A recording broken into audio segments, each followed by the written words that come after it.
And welcome everyone to another exciting adventure and journey on writing through the unknown. I'm your host, Michael, and today's guest I have been chatting with backstage for a little bit, getting to know her a little bit more. And I have to say, we've been having some really cool conversation, and you guys are in for a huge treat.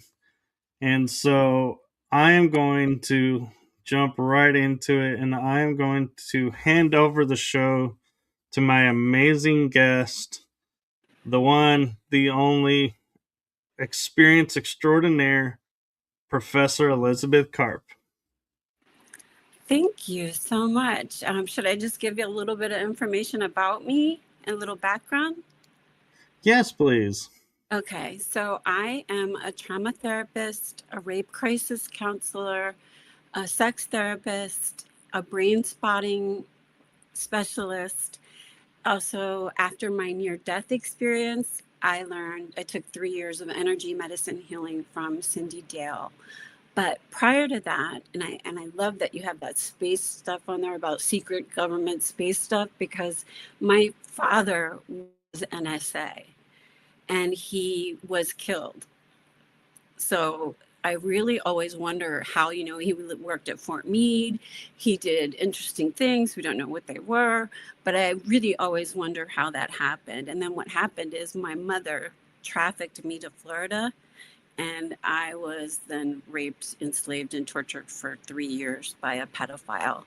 And my stepfather, who happened to be a cop, and my mother worked for the Justice Department.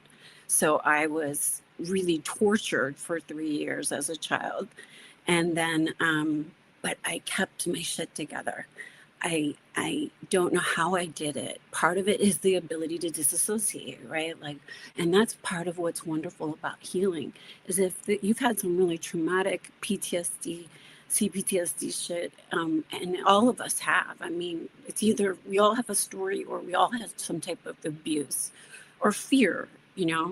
And so if you can take yourself to that place, like with this Navy SEAL training, if you can take yourself to this place where you are able to hold your point, where you have focused attention on one point, you're able to, instead of being like they're punching you in the stomach, they're doing everything they can to get you out of this, because that's what Navy SEAL guys fail, is the pull comp challenge.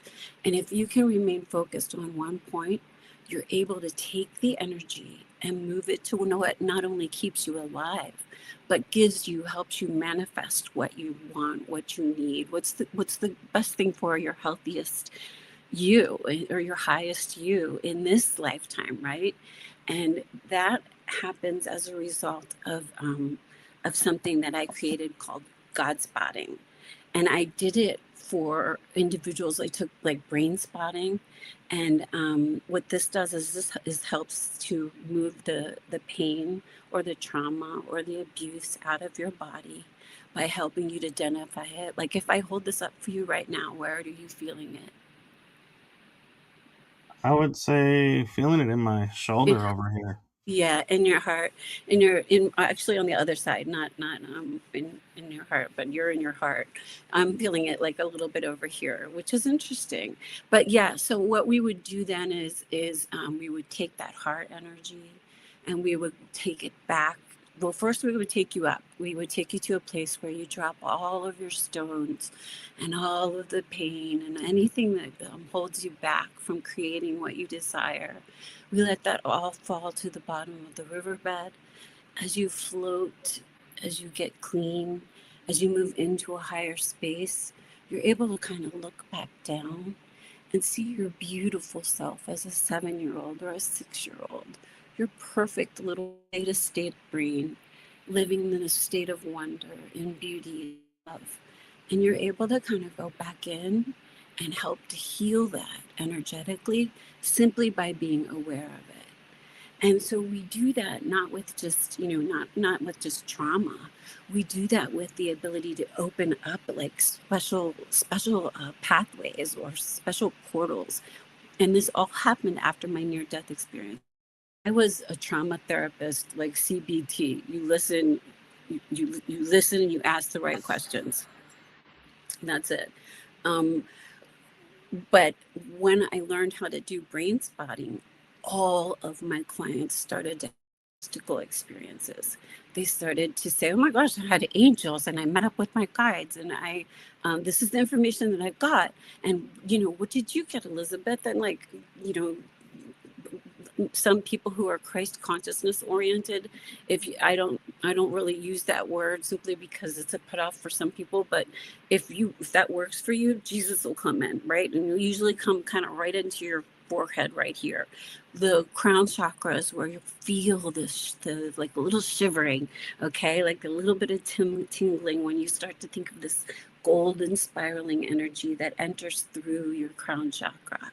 And so there's just so many different ways to kind of ignite you and light you up and help you systematically guide you through conscious evolution. And so get over the traumas, because you don't want to like CBT, all you do is talk about them, and that just rewires them in your brain. But these other better, higher order, it's like passing self-actualization and just moving into embodiment by, I want to live in this lifetime in presence and being a source energy. I claim it, and it works.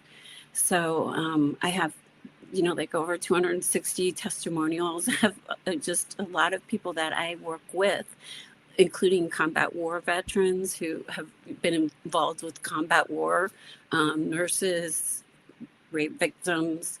Um, and what we do is we spend most of the time not talking about the trauma, but really moving, I don't know, moving into the upper room or the upper realm, where like you have a very deep connection to the Pleiadians. So you would most likely go into like a Pleiadian hospital, and they would stand around you, and they are big on lasers. Pleiadians do a lot of laser stuff. So they would stand around you and just give you, and you might be asleep. You might be doing this when you're asleep, but it's something that you will remember if you keep thinking about it. And usually it's all blue and it's a hospital, and you end up feeling better the next day. And right now I'm getting a lot of pink for you, and I don't know what pink is. Pink must be something to do with like divinely feminine energy. And that's on, let's see, I think that's on your left side, right? Yeah. Left side was that divine feminine energy, and you should be feeling it a little bit, the tingliness that's moving up your crown chakra. Do you feel it? Yeah, I feel it over here. Perfect. So, as a somatic therapist, as a trauma therapist, when I started to get the verifications of, oh yeah, I feel this here, or that's where it is right here. Well, the body keeps the score, and we don't have to wait around for you to talk it out. We don't have to wait around for you to. I prefer like people who've been through CBT and are like, I need this. I need the spiritual component. I need the part that helps me remember who I am, what I am, how I serve. And that's what this is. This kind of just helps you remember you're an expression of God. You came, or source energy, or creator energy, or whatever you want to call it. And you came into this planet in order to do a million different things. None of them are to suffer. And that now you're born at the perfect time to co create, even though it's super chaotic right now, co create the most beautiful and exquisite manifestation that is awaiting us, because starseeds like you didn't come in and experience this lifetime and all the heart for no reason. I mean, does that make sense? There's a lot of It starseeds who are, it hurts to live right now. It's painful. it does make sense, and I've heard that too, and I've often wondered, because my mind seems to be wired a little bit differently. It's like I view everything third person viewpoint instead of being emotionally. And what I mean by that is if something traumatic happens to me, I'm just like, okay, and able to and be like process it and everything, but I won't show emotion. But if I see something happen to somebody else, or watch a movie where, something happens, I'll show emotion. And it's like, it's strange to me that it's always like, why I cannot show emotion for myself easily, but I can effortlessly show emotion for others. I would say it's a wise thing to work on because we know that each tear has a little chemical makeup with it, so that when you cry out anguish or grief, that, like, literally that chemical gets cried out of you with it. And so there's a reason why you are having these tearful moments. If a movie can do it with a dead dog, keep that shit up. Like, just keep crying, because that helps you to work out whatever is going on in your body. Put your hand on your heart and you say, I'm God, or I'm source through this experience. Like, anytime that you're getting like woken up a little bit, or not to put it that way, but anytime you're getting, you know, like angel wings from God, or like feathers from God, or the numbers 1111, like everybody gets the, like, all the synchronicities, you find a penny, pick it up. These are all like these beautiful synchronicities that happen to all of us while we're going through conscious evolution, while we're shifting into that move away from the 3D way of thought into that higher order way of being. And go ahead. You know, I just had this interesting thought pop in my head because, like, you're on Eastern time where I'm on Central time, and talking about like angel numbers. So, like, when we post, like, hey, it's 333, make your wish. Well, it just dawned on me, wait, but Eastern time, it's 433. Yeah, So, you're does it right. not work for them? I Because don't think it it's works not the that way. 333. I don't think it works that way. I think anytime you put good energy into the world, so like you're thinking high thoughts and you're thinking about what can I do to make the world better? And oh, look, that number just helps me be that better person. You know what I mean? Like, that's not gonna, like, we're not looking for 666, right? Like, we're looking for 1111. We'll take that one. Right. Like that's what I'm saying. Is so when you're kind of look for good, you find it, and it can be uplifting. If you're if you want to be like, yeah, like I don't know, I wouldn't question it. I don't know enough about it to be able to answer that question, because I think time is a man-made or a human-made construct, and so it's probably all the same time. We're all at the same time in different layers of existence, is my understanding. So I don't know if I don't know about time. Well, that, and I'm also curious because, like, we're talking about PTSD, and that's a fairly new thing that still has a little bit of stigma to it and everything. So a lot of people won't come forward about it because they may be in a position where they could lose their job by saying they have it. So how is this a best way to see somebody that's going through that, but to help them step beyond it and try to help them even if they can't go to someone professionally? So I would find someone professionally, and you have the HIPAA law, so that counselor, if they're not a good fit, don't say anything until you feel like this is a good fit and I can trust this person. And but either way, they shouldn't be telling you any your business to anyone. Like, that's illegal. Okay. Oh, no, um, no. I'm meaning, like, like, if a guy says works for a company and is experiencing PTSD and goes to the company and says, "Hey, I have PTSD," they may say, "Oh, that's going to interfere with your work, so we may have to let you go." Not that the therapist is sharing. their information. Yeah. Well, that's like that would be a comp law. That would be workers' comp. I guess I'm trying to take this question and look at it from all angles. And I think the most relevant one would be that um, that if first of all, we would want that you never want to bring it into the earth.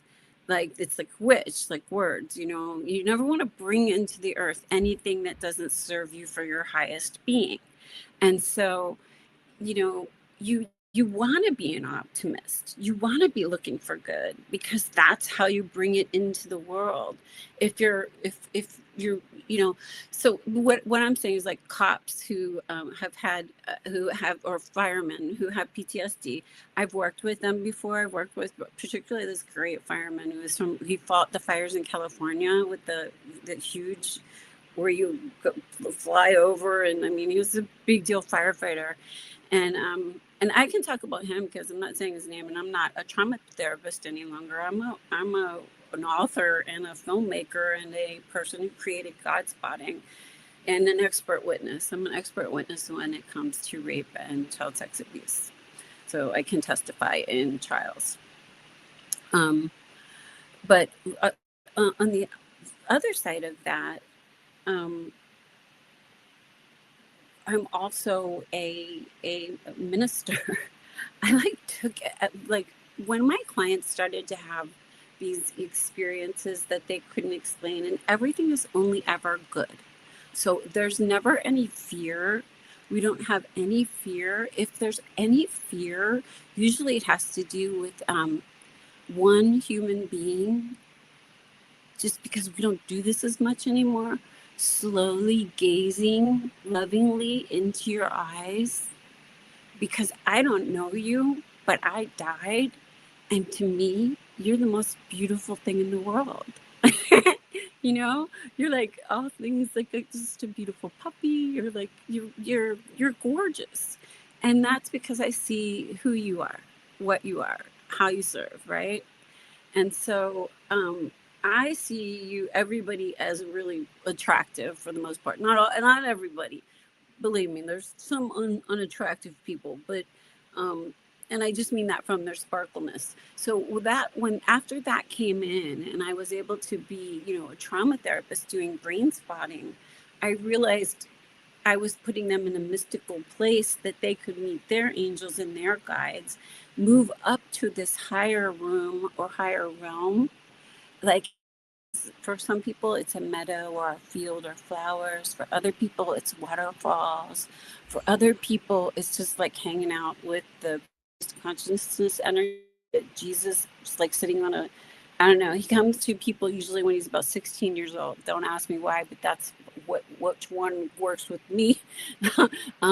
You'll get a lot of information from like ISIS, and not ISIS, but not bad ISIS, but good ISIS, and like the Eye of Ra, and Egypt. If you spent any time in those areas, and then you created things that were here to unfold what's happening right now, which is conscious evolution, you'll go back to like your pyramid. You'll sit on top of your pyramid.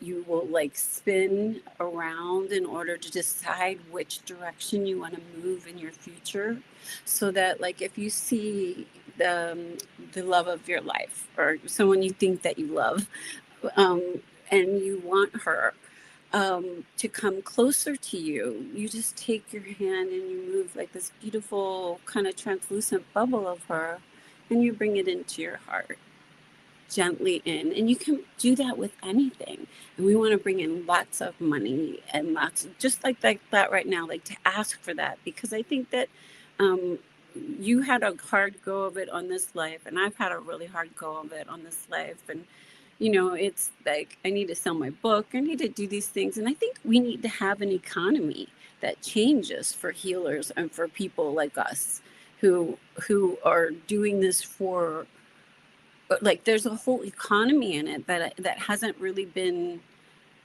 I don't know, taken advantage of.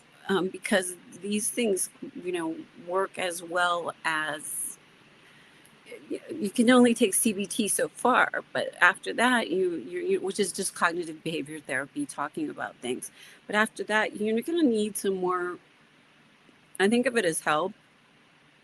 And I don't know why it's not a wonderful thing to go ahead and connect with your angels and your guides anyway. It makes life easier. It Like does.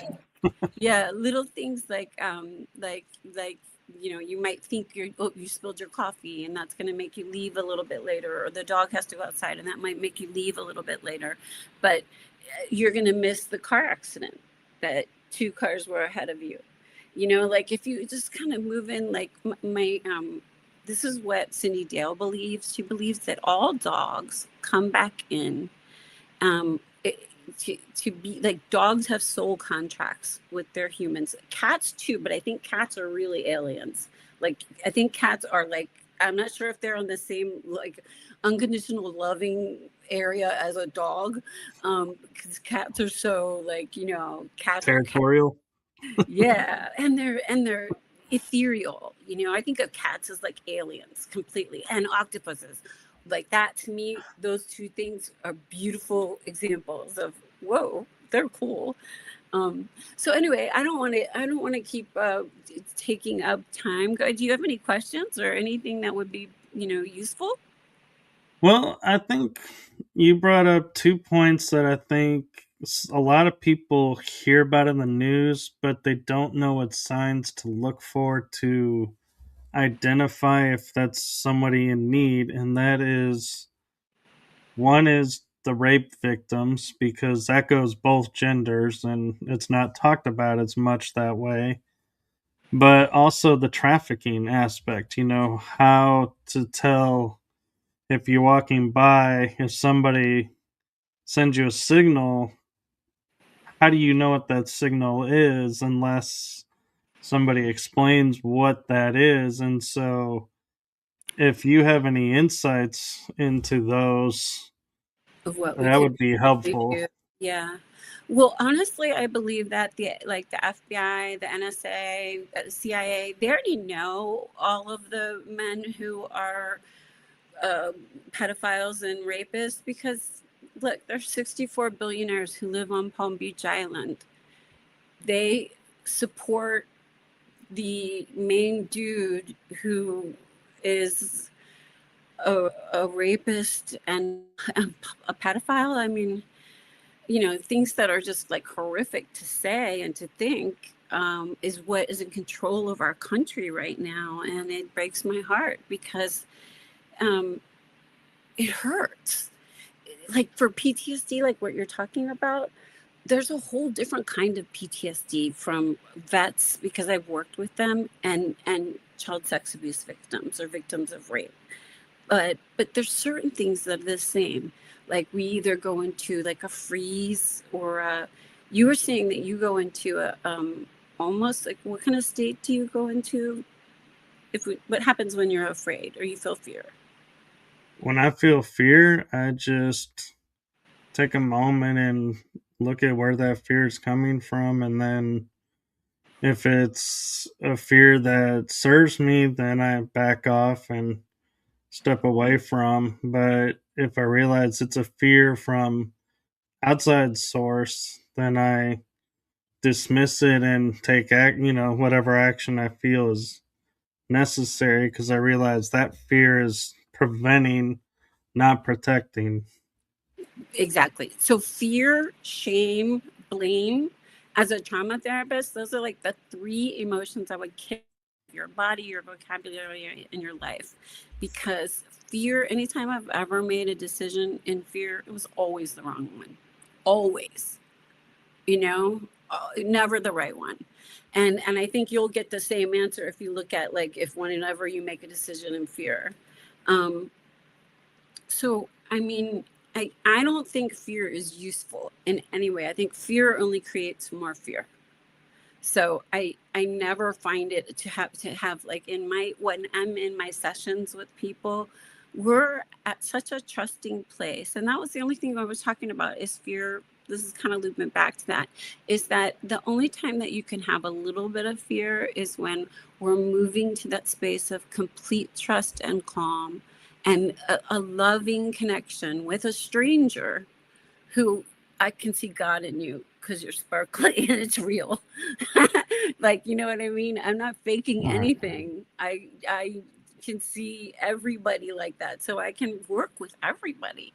And the main thing is to help you get to the space where you're working with your own guides and your own, and I know you already do this, but like just to weave it, like it helps to kind of weave it so you never have any second thoughts and you go with what you feel, right? Because it's always going to be for your highest good. So what I understand is like what's done in Vegas stays in Vegas. And I understand the same thing is true of like the upper room. What's done in the upper room stays. So what's created in the upper room. So if you're in a high place where you are feeling consciously, let me just give us a little exercise for this, and this will kind of help you do it. So we're going to just take a gold spiraling light and a nice deep breath, and this gold spiraling light, and it's going to come right down through your crown chakra, and it's going to spiral all the way down your spine, all the way through each area of your vertebral column, all the way down through your feet, and deeply for about a foot beneath your feet. This golden spiraling energy is going to go either next to your favorite tree or the tree that's closest to you.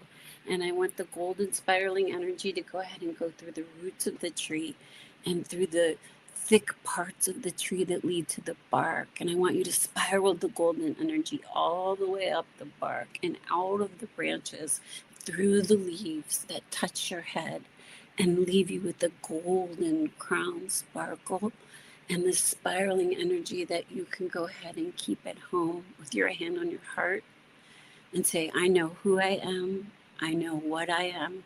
I know how I serve. I was born at the perfect time to live a life that is love and joy and money, manifestation, good stuff, right? Right. Thing, you know, and I've seen lots of people, like I have a nurse person who I work with, and anything she wants, she will manifest.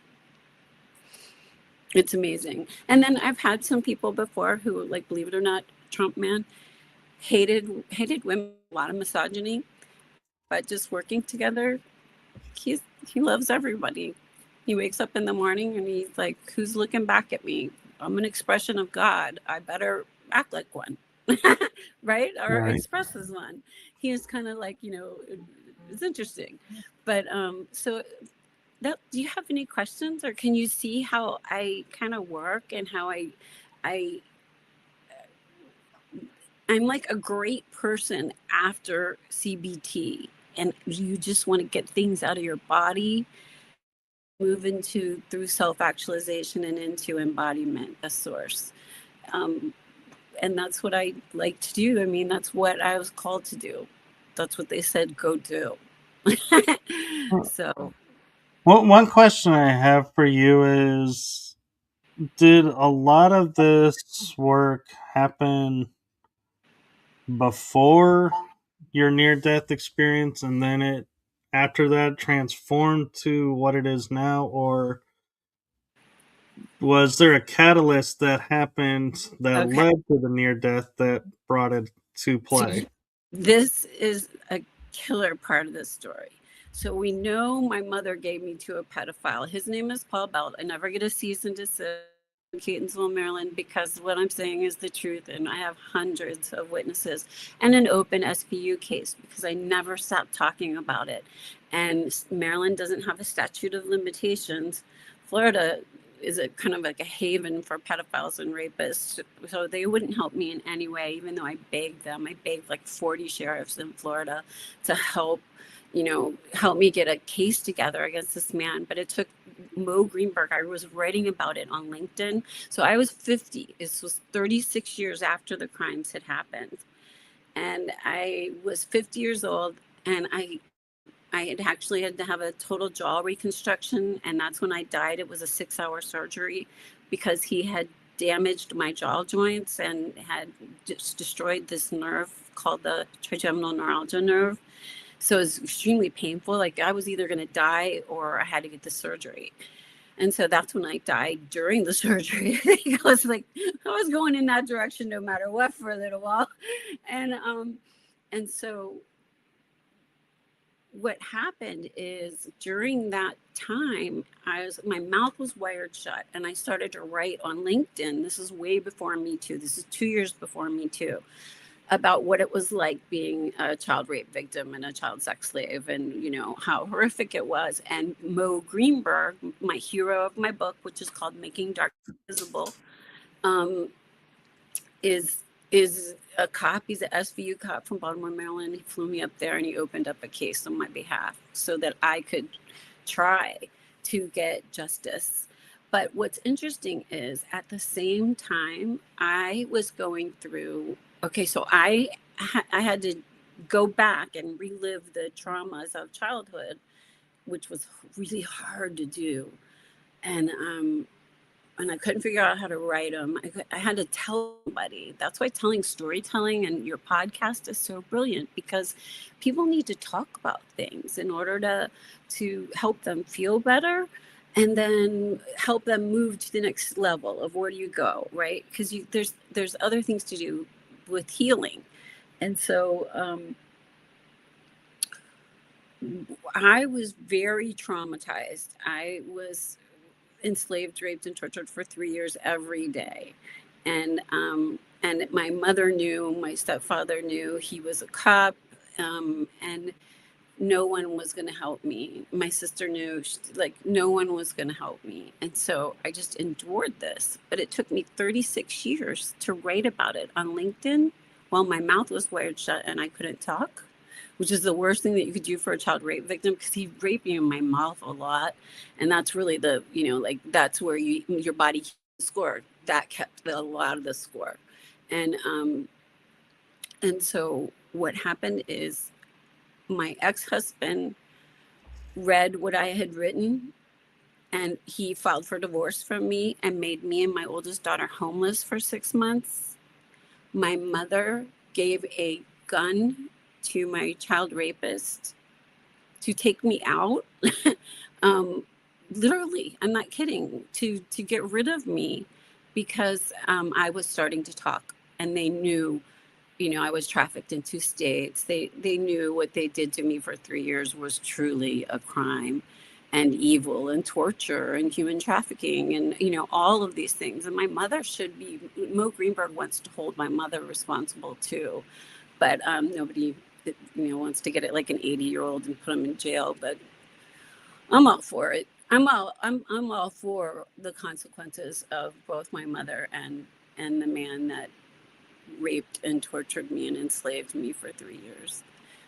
Because I've had to live with so much pain, and I've had to live with so much. So anyway, I died during that NDE. At the same time, so the NDE was a little bit before, but so I started to get interested in conscious evolution, shifting. I listened to a lot of Paul Selig. I don't know if you're familiar with him. He does a lot of channeling for Melchizedek. And I started to just get, listening to angels, listening to guides, like getting more psychic and clairaudient, getting clairvoyant, getting cognizant. And that's really what happens with my clients, is they get the same way. We just I'm like a little portal to help them do that on their own. So I didn't really believe in God before this, like much. I had angels when I was a little girl. Like after my father died, I had angels that came up to the roof of my ceiling. I think angels when I was vaginally raped for the first time. I disassociated completely head from my body, and I could see like the little tan lines on my body and just it being harmed and tortured, but my head was not staying on that body. So I think there might have been some angel energy there because it didn't, I was far away from what was happening to me and couldn't feel the pain. So, I didn't necessarily believe in God, but then the near death experience happens and you don't really have any choice.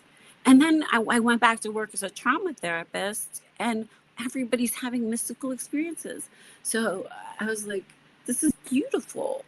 When is, but it's really hard. It's, I made up my own job because I'm a God spotting specialist, and and people don't know what that is, you know? Yeah, no, I agree, and it's beautiful how you turned it into such a gift for humanity. But, and I don't mean but like to mean, going to a different space, but I'm more of, if people are in that position, what is some advice you can give them to survive the day to day? How did you manage for 3 years to survive, and then how did you break Don't free? don't do it for 3 years. Tell somebody, tell somebody you trust, tell your best friend, tell somebody who's got some balls, like not a guy, but like somebody who's got some balls of like, we know this is wrong, we'll take care of you, I'll hold your hand each step of the way. It's lovely if you have support, but frequently what happens, like 80% of the time when girls, they are not believed by the mothers. So, and the numbers that I'm working with are from Tim Tebow's foundation. So it's 1 in 3 girls and 1 in 6 boys. Um, and part of that has changed a little bit with the boys because they've gotten rid of the Boy Scout stuff. So that was a big number that was kind of reduced with that. So we don't really know the number with the boys because boys don't talk about it. That's the truth. Like you got to be like usually suicidal or in a place where you just can't take it anymore, because men and boys don't talk about these crimes against their bodies, and that's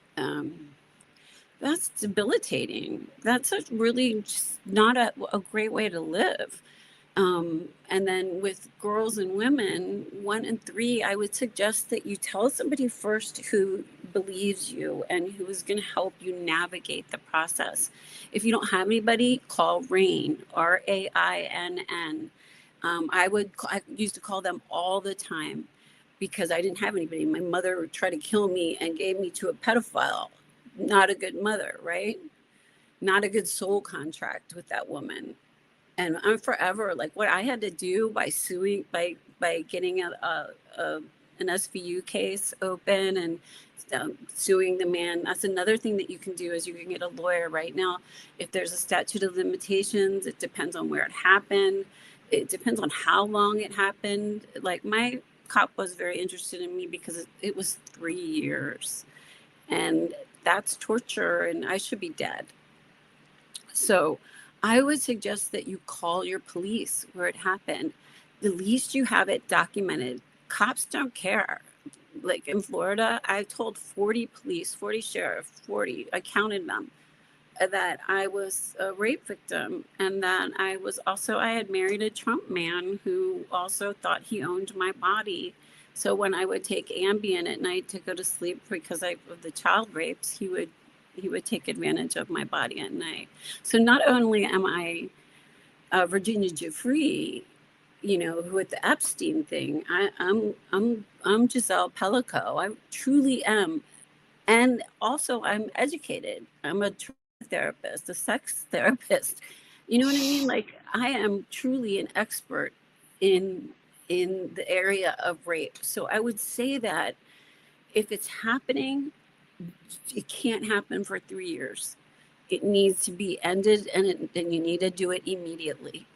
And you figure out where you're safe, and you find a safe person, and you call the police. You might get a terrible answer or a terrible response, but at least you've documented something.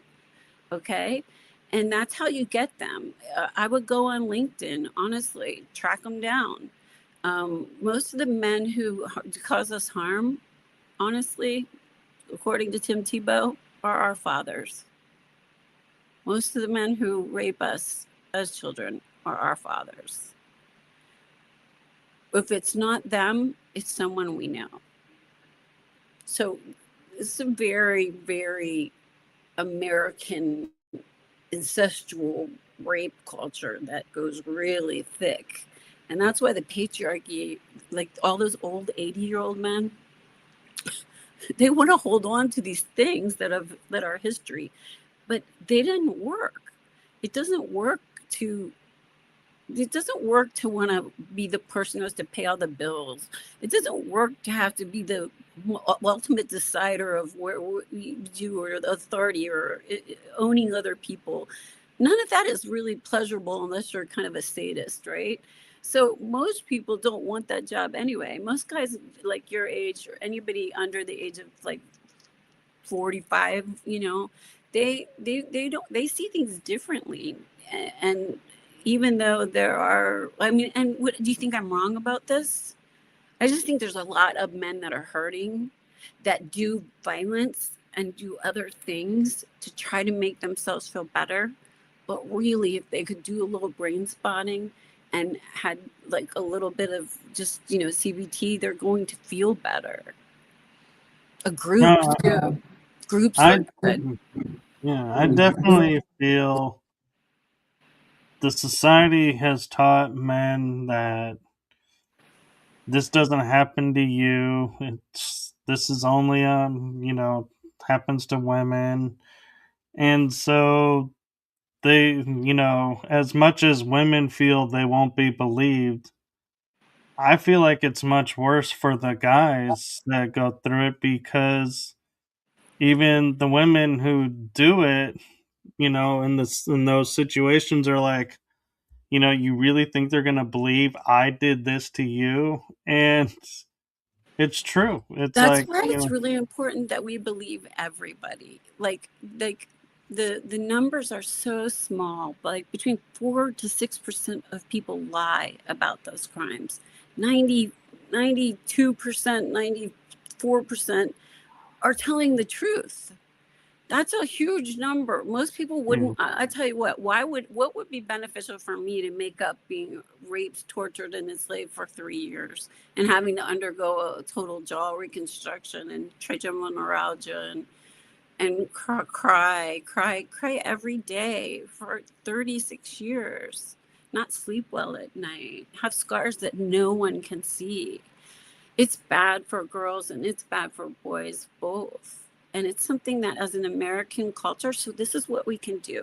This is why this helps is it's so higher, right? Like we want a world where we don't rape and and torture and abuse our children mm, or each other, right?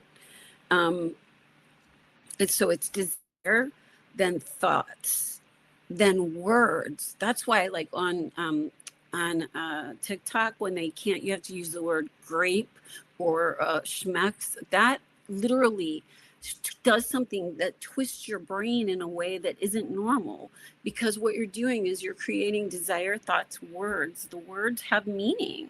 The words create actions, and then culture, and then laws, and that's how you change everything in the world.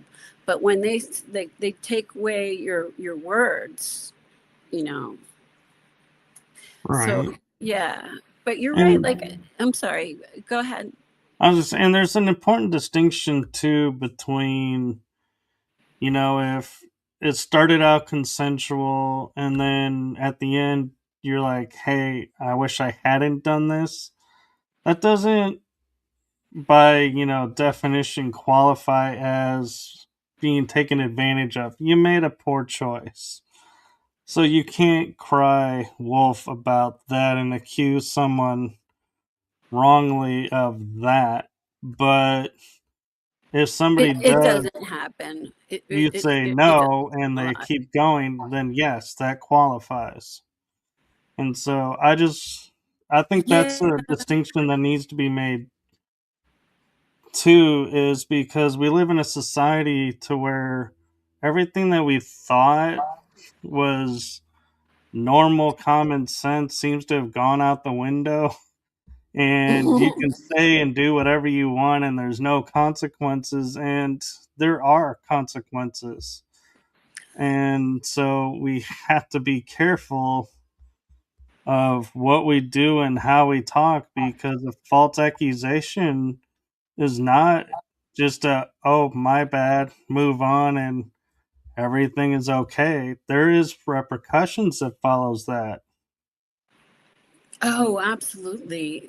But that's not really, that doesn't happen a lot. I mean, less than Oh, 4%. So you were yeah. talking 96% of the time. And so this is really important too. There are different gray areas. There are different areas, but we do know that children can ever consent.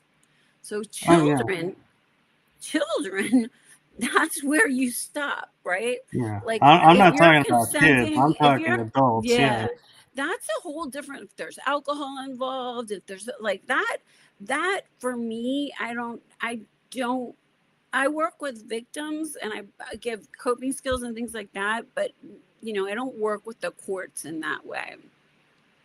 Um, but what I would say is that children, they can never consent, and so that in that situation, you need to always believe the child.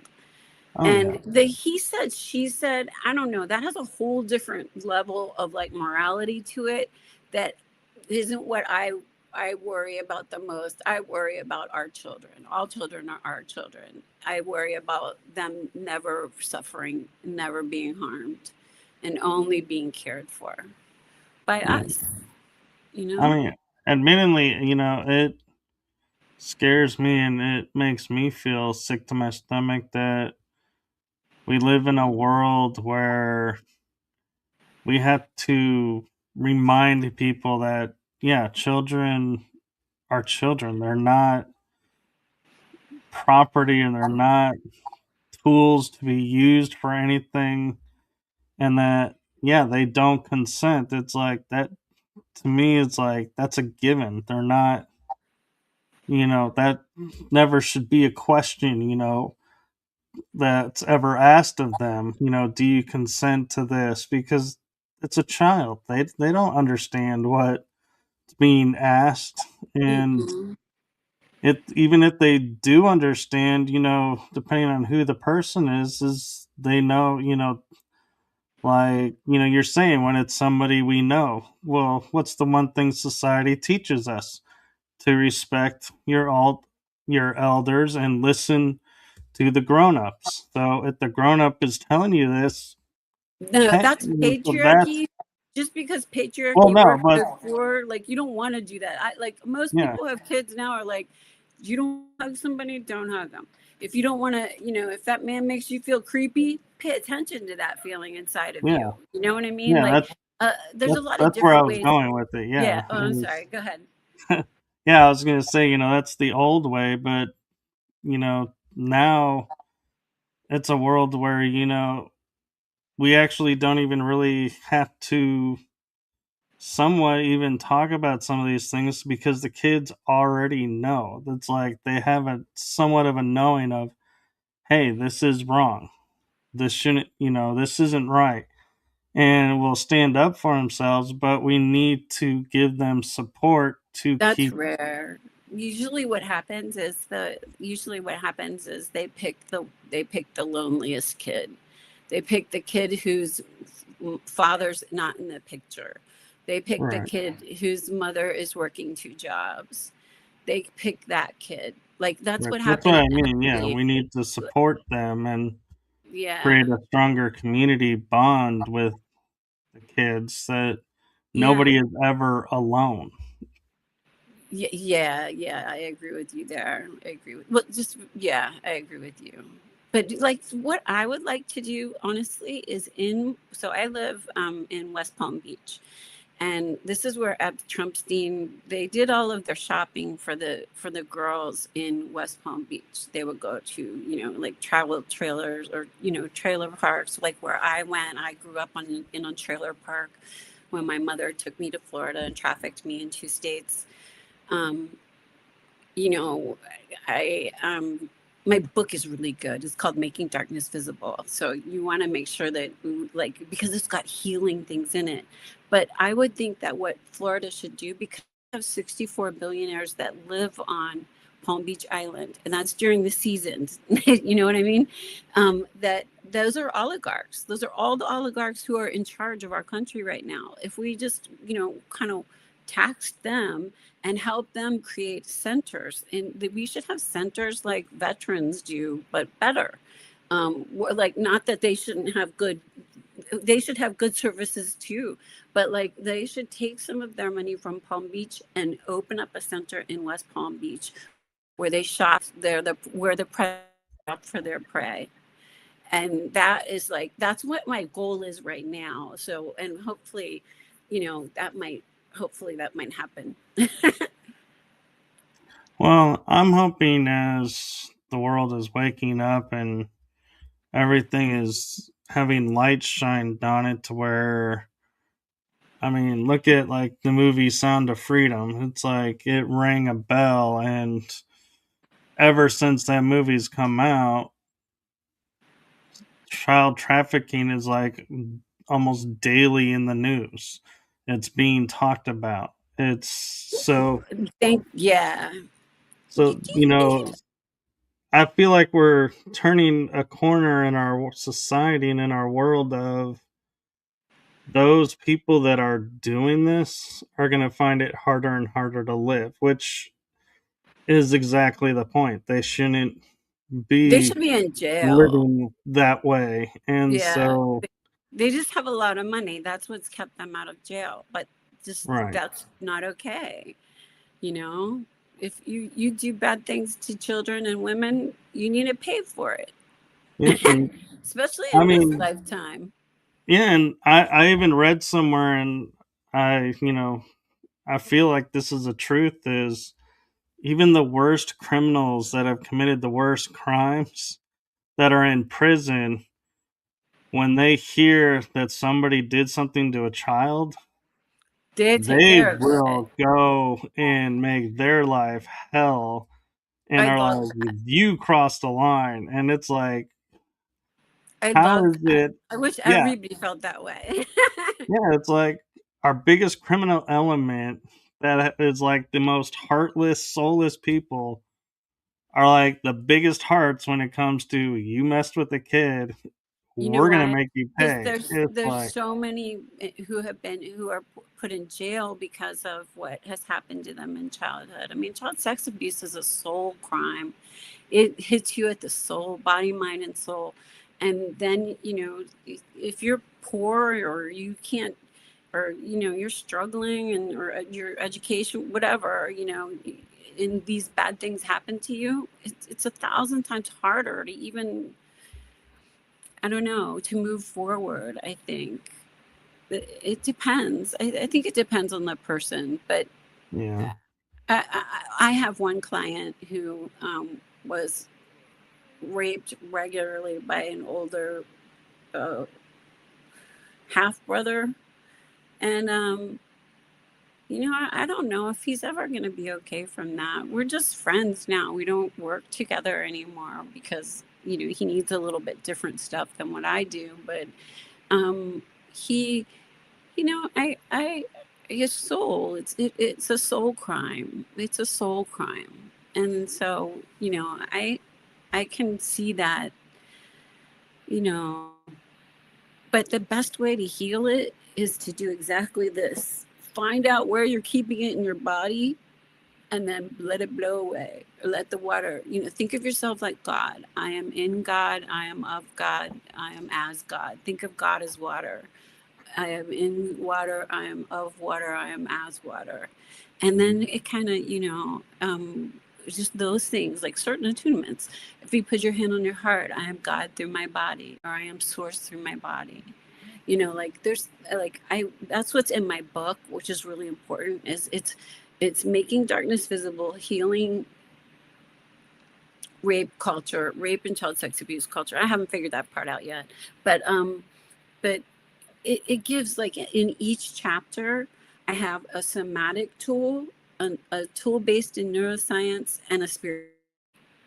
like that is like this, right? Like I have spiritual tools that will, like, what do you do with a Merkaba? Do you want me to show you what you do with a Merkaba? Do you have time to do that? Sure. Okay. So this is a Merkaba. Let me get a prettier one. Um, so this is like the Jewish star, okay? It is a key and a lock for your pineal gland. All you have to do is take this beautiful shape and remember what it looks like, okay? So just see what it looks like.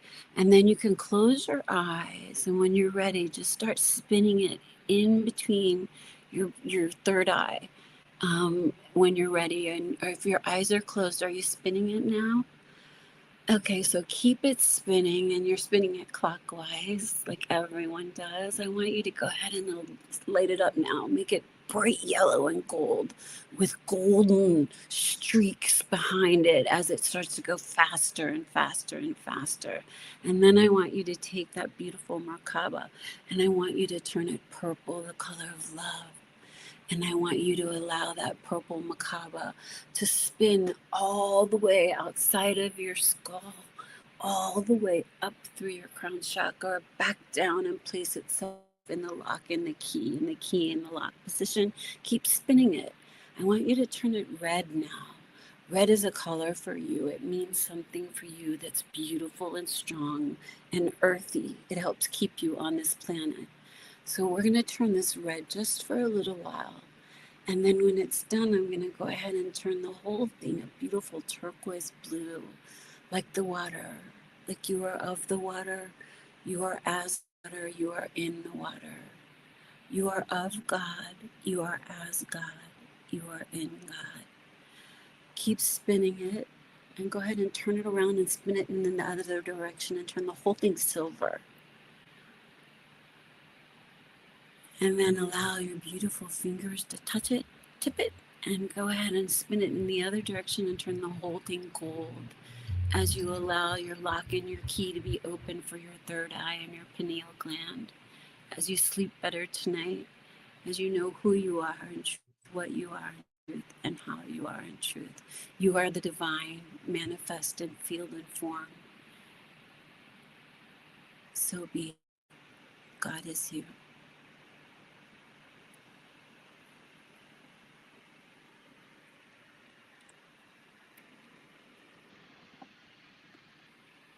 That was interesting because at one point when you were saying like turning it, it's like my face was like starting to heat up, and then when we went to the blue, it's like okay, now we're gonna cool off, and it was like, ah, that Oh, feels so better. that's so cool. So you really did feel it. That's very interesting. You're the first person who's ever told me that. Like usually people tell me they get tingles, but you with the red came in and red never comes in. So red is a very important color for you right now. It has something to do with dragon energy. It has to do with like Chinese New Year. I don't know, maybe I could be wrong, but it's dragon energy. And dragon energy is always clean. So when there's chaos, you'll get dragon energy that comes in to clean up any of the mess of old problems that you've had, of old trauma, of old pain. And that's why that red came in. And I didn't know what to do with it. I think if we worked together more, I would have figured out a way to get that, because there was definitely a dragon there. And Oh yeah. I don't, did you see anything? Oh, I could see the colors and I could see the sparks coming off of the Merkaba doing its thing, and then yeah, I could see when we like were shifting it and kind of like the birthing of the energy. It was like yeah, I could see like the alchemy of the dragons of each element merging their energies into a single point, and then one, like we would say, avatar dragon rose up and was like, So you this were working is with dragons here? Yeah. And then I'm brought up Red Dragon. That's pretty wild. That's synchronicity. That's our guides. So that's wild. So you literally, but you also did a sacral, you did a not a sacral cleanse, but you did a whole chakra cleanse with your dragon. It sounds like you did a whole, I don't know. It's just what it feels like to me. Yeah, I do my best to keep my chakras open and running to what's the proper speed for me, because I've had them too fast and then I'm like, energy just goes out of whack. And I have a friend who's a chiropractor that does all this kind of work, and he's like, oh yeah, we need to tone this one down and raise this one up, and now they're all in the same. And it's like, I feel so much better when they're all in the same speed and alignment, but I can definitely tell when one is slowing down or speeding up, and it's like, hey, hey, hey, hold up, stay in balance. Interesting. Very beauty healing. That's beautiful. And the key is you know how to identify it if it's not serving you, and let it go, which is Yeah, hard to do. Like, I'm 59, I can do all this stuff. I have trigeminal neuralgia, like had total jaw reconstruction, have broken neck in 3 places. The only reason why I feel better is because I do believe in God, and I had a near-death experience. I think if I didn't, I would just be really exhausted and not feeling good all the time. You know what I mean? Like, just in pain. oh Because yeah, there's so much harm of childhood, of being raped and tortured in childhood. And then again, when I get married, and then, we have this head guy who's like a rapist and a pedophile in chief. And that's really hard on most of us because it's a trigger. So, like, I kind of I move around that a lot, because that's why when I died, I came back in to do that. So I almost always come back to that. I'm sorry. I wanted to keep you in your beautiful Merkaba place, actually, because that is a better place for you to be. So, and I love that your Merkaba opened up whatever you needed to see during that time. That's really beautiful. and when I was in my late 20s, early 30s, I would wear a Merkaba around my neck all the time on a necklace. So this was you, and that's Melchizedek, and that's Hmm. like a certain kind of angel, I think, right? Like, is it Merkaba like a certain angel, dude? Or Yeah, Melchizedek, I believe, was one of the arcs, like Michael, Uriel, Periel, all of them. and teacher to teachers, they're always like Yes. teacher. Yeah, so cool.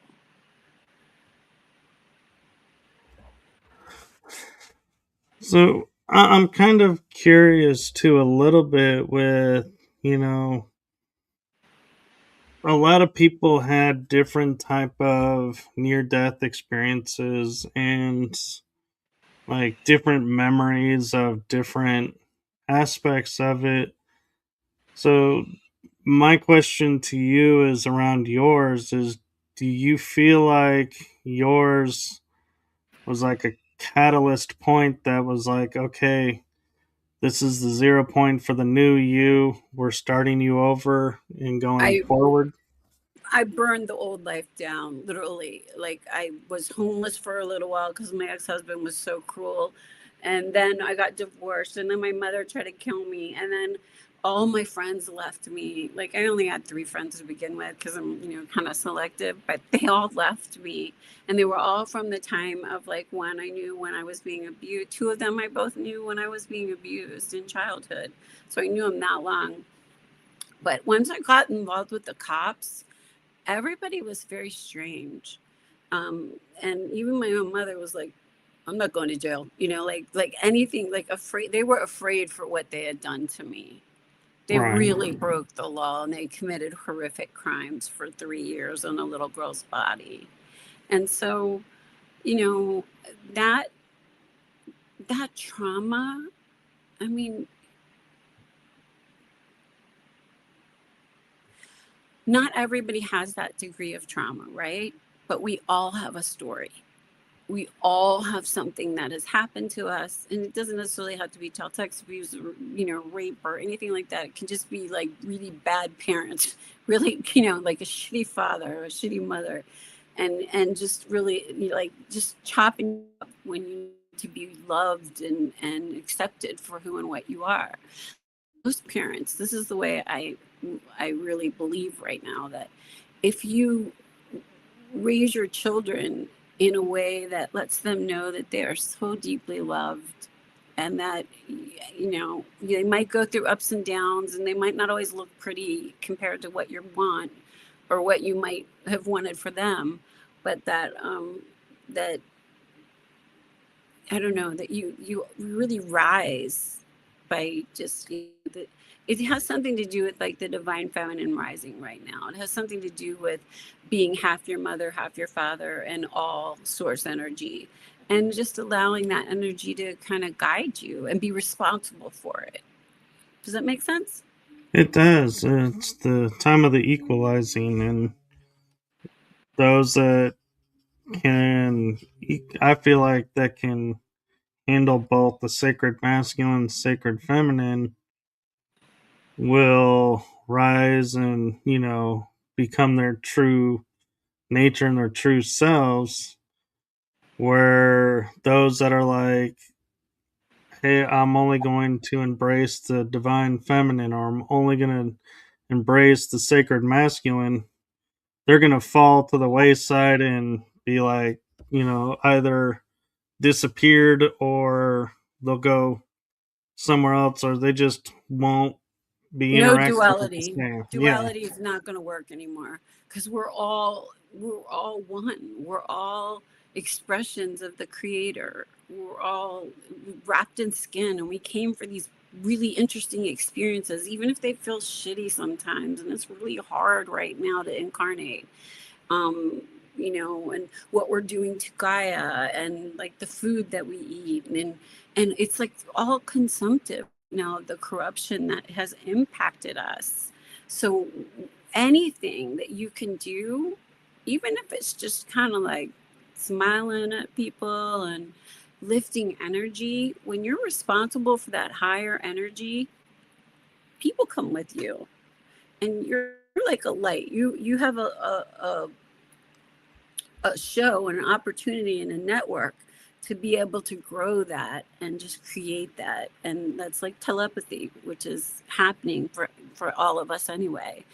um I don't know, it's just it's I did not believe in God, I think, for a long time, and then I had my near death experience, and I couldn't not believe in God, because I was like, shit, I guess I have to go back and take care of my kids. And okay, no problem. I was laughing about writing a book. I'm like, no problem. I can write a book about child sex abuse. No problem. I can do that. And I'll end this. This is something we can check off the list. And in my family, like literally in my family, I burned it to the ground. And I did, forever. And like there will never be incest. There will never be any other crimes against children in my family. You know what I mean? Because I took it apart so much that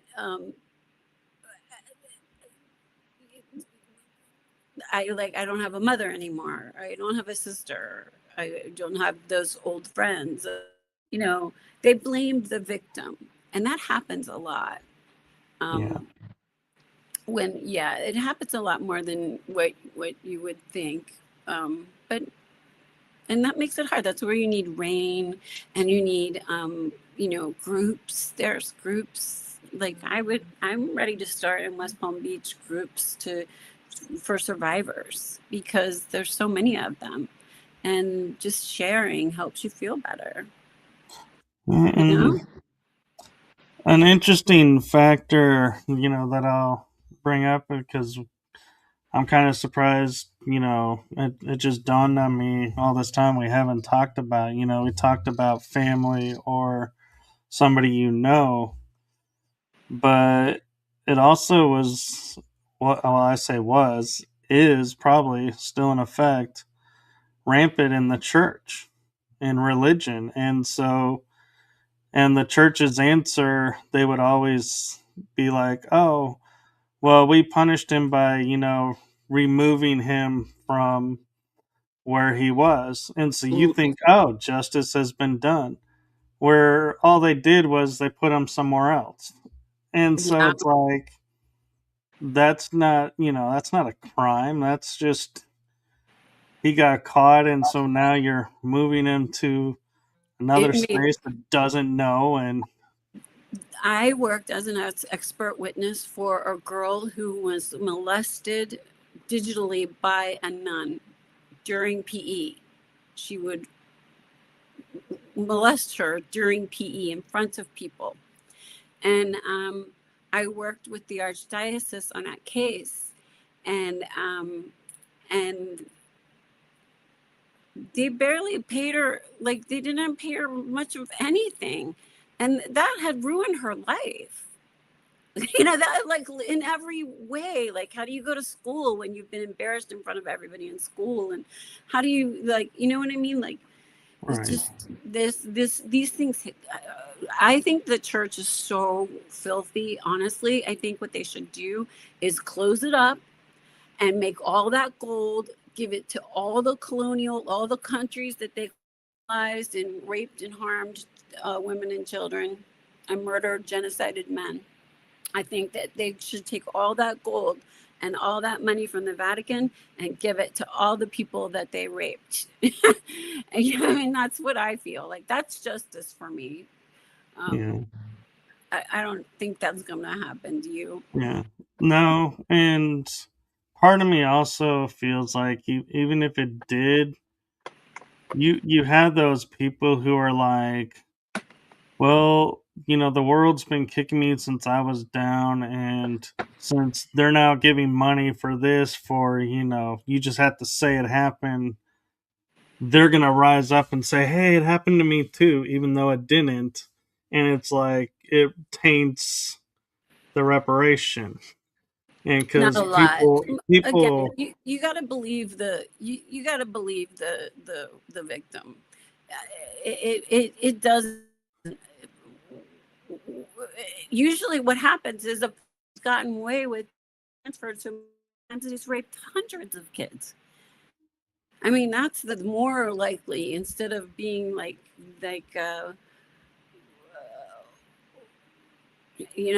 believe me, I talked to the cops, the sheriff's office 40 times. I reported what was happening with my husband.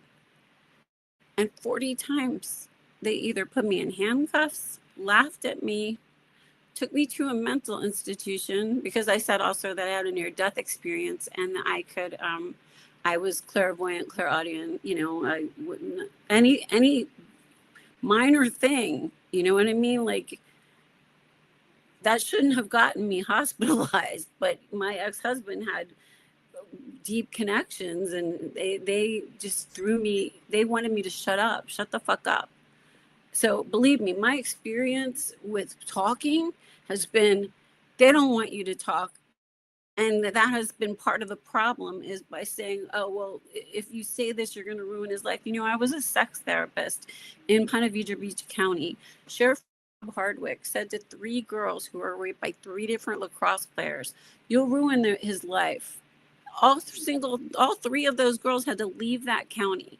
They had to leave the county. They couldn't live in St. Johns County anymore because it had grown too much. Everybody knew what happened, and they protected the lacrosse players. And that's been the situation in every situation that I worked in a sex therapy case that involved any type of child sex abuse. yeah, The cops are useless. They've been useless unless you go to a place like Maryland that has no statute of limitations, and it had some funding to, I mean, it's a whole different vibe. Florida really is a haven for pedophiles and rapists. and I feel like, I kind of agree that we live in a society to where if you are famous or you're on the verge of becoming famous, you have that ability and you're like a rising star, that they bend the rules for that person so that they can achieve their deal and don't really care about the rest of the people. And I feel like I personally want to say that I'm hopeful that that system is changing to where we're starting to see more of the like athletes being held accountable for their actions. May not be still to the same degree as the normal person, but it is a shift. And so there is hope that, it'll keep going and will bring an end to it.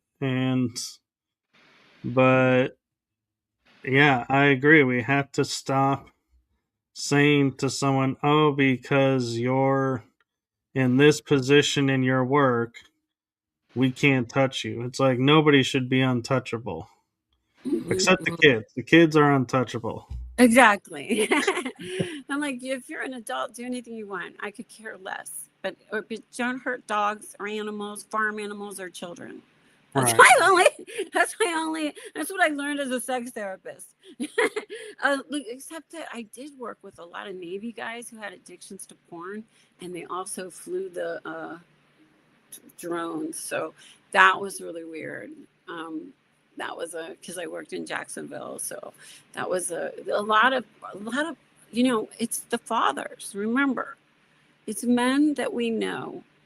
The majority of the time, it's our daddies, it's our fathers, and they're the ones that consume the most C-SPAM, the porn, child sex abuse materials. They're the ones that trade in this. It's our fathers. I mean, not my father. My father was a good man who like loved me unconditionally and always took good care of me and protected me. I think he prepared me to be a strong and like indomitable person because he gave me 8 years of his unconditional love that made me know who I was, like he would tell me things like, you are the stardust and you are made of sunshine and you are like, he would tell me beautiful things about myself and my green eyes, because I have green eyes, they're very rare. And he would say, you're like from another planet. And you know what I mean? Like he was NSA. He did cool shit. I don't know exactly what he did, but he did cool shit and he knew cool things. And my mother forgot I existed and gave me to a pedophile.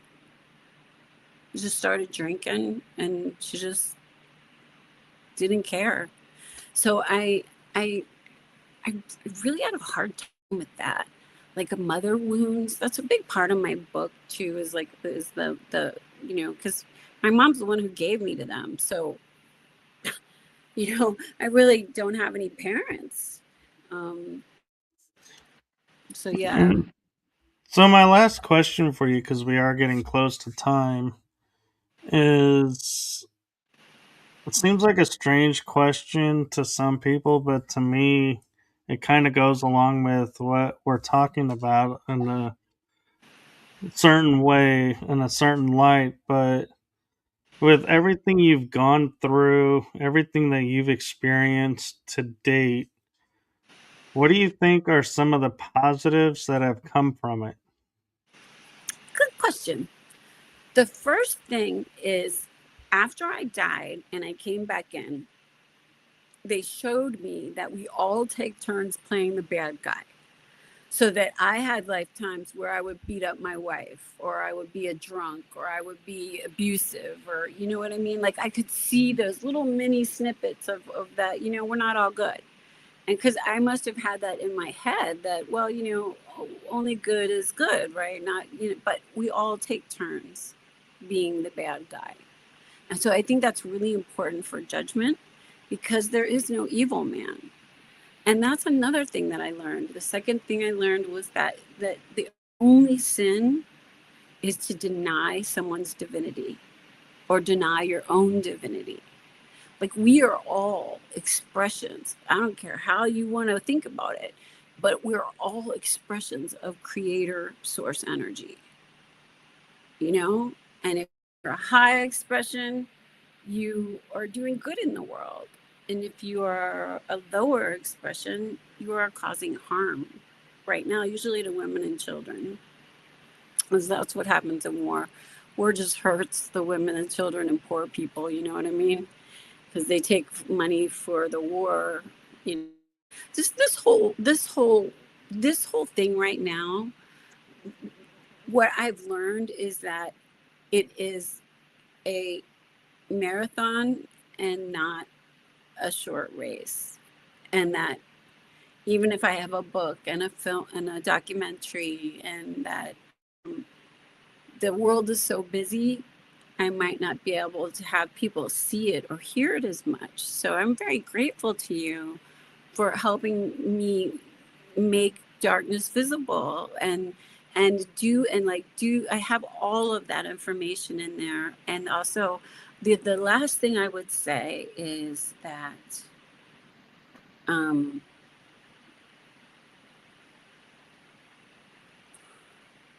to recognize God in self and others. Just start kind of seeing, ooh, there's a sparkle there. There's sparkles. I don't know. Just to feel it. And you in particular, you have really good probably ability to see arc fields, and just because you'll be I don't know, that just gives you an elevated way of being, another tool to use. So, but thank you so much. I think that's it. Never deny the divinity in self or another. That's really the only sin. And we're all divine. We're all divine light beings.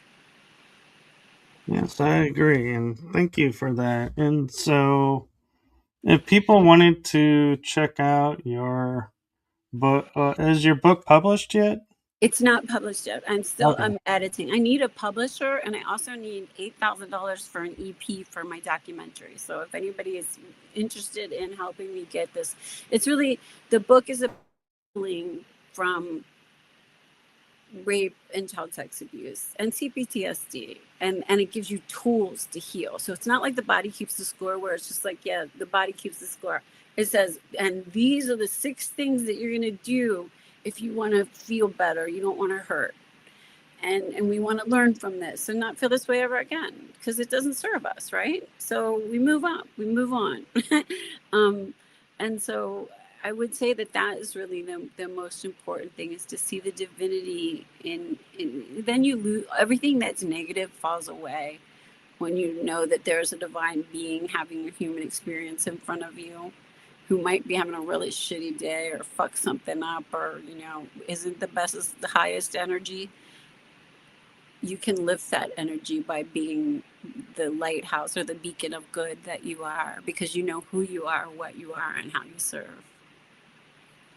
And I just had a thought that popped in my head, and I'm curious your thought on it. Is, being from the point of view of the therapist and, experiencer, how do you keep from getting stuck in the trauma and the story? Oh, well, I did a ton of work. I did a shit ton of work. I tried every kind of modality for mental health that you could try, literally. If it's out there, I did it.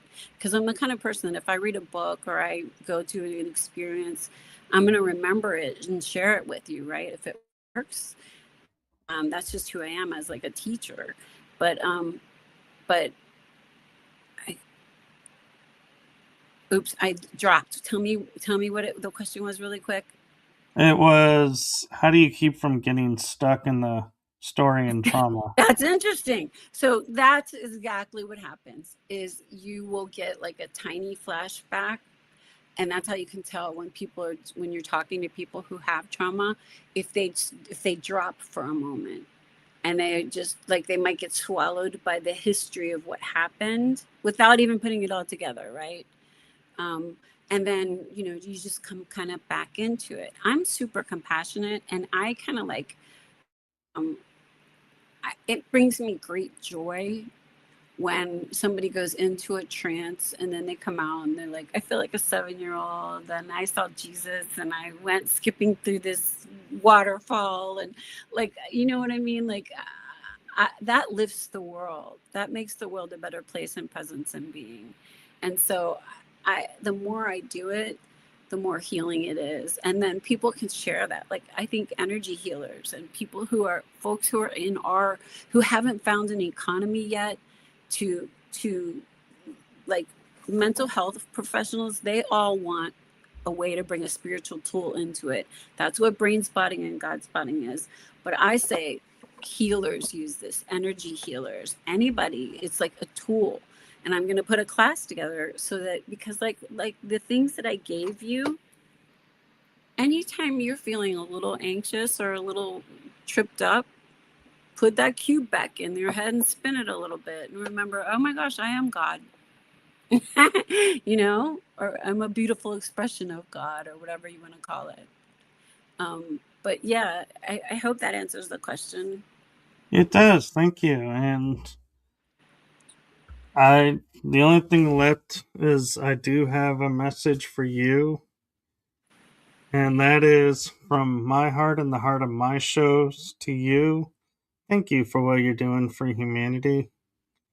It's Well, seen, felt, and heard. yes. Well, thank you. It takes earth angels to do this stuff, right? Like, and we signed up for it, so it better happen during my lifetime. That's all. I've got a job to do, and I came back in, and it's like hard when you tell people, like, when I'm applying for jobs. Because I sold my house to write the book and to do the documentary, and so I need a job. And so they don't understand. They don't know what to do with, well, yeah, I had a near death experience, and this, it doesn't come off well. So, Oh, I'm trying to like figure out, well, what do I do again? Because I don't want to only do like CBT. That's so boring and anything done. So hopefully we'll get some more clients coming my way. yes, and more opportunities arise. So, Yes, and I'm so grateful and honored to see you, dear soul cousin. I know who you are, what you are, and how you serve. And thank you for your delightful energy that you brought with you today. thank you. Okay. Okay, so thank you to everyone who was watching and I'm participating in the Elizabeth chat room. Karp. I forgot to say that, elizabethkarp.com. And then I'm also on LinkedIn and TikTok and Facebook under Elizabeth Karp, or the United States of Consciousness. Sorry, I wanted to tell you that because I do want to sell my book. Yes. Well, I was going to say is you can find, the links to find you that you provided are in the description. So if anytime you're watching this and you want to connect with her, it is in the description. So, feel free to message her and get some insights.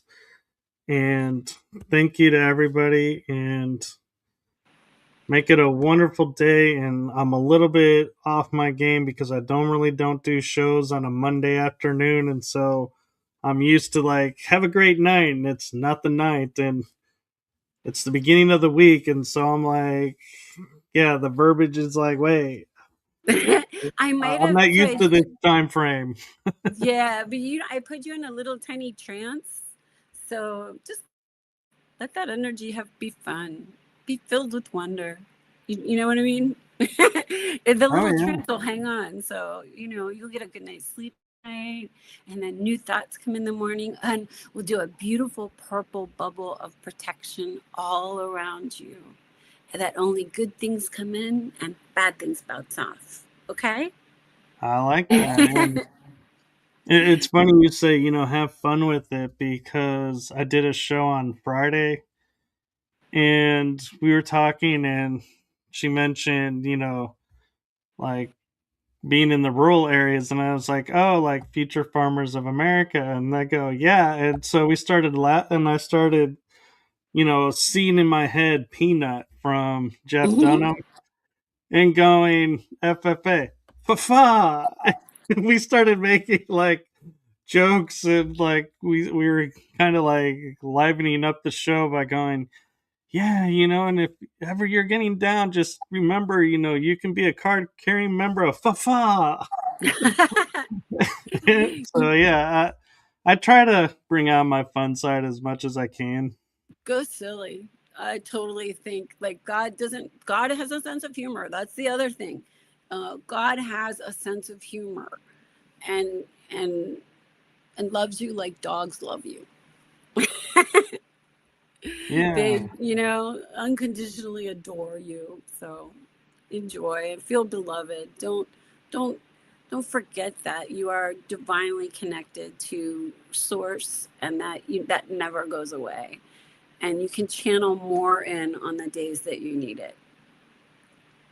thank you, and that's the best way to end this. And so with that, I think we're gonna say good afternoon and switch out to the outro. And everyone enjoy the rest of your day, and I will see you on the rest of the episodes that I have this week on Tuesdays and Wednesdays. So bye bye, Thank you. everyone. Bye bye. Thank you.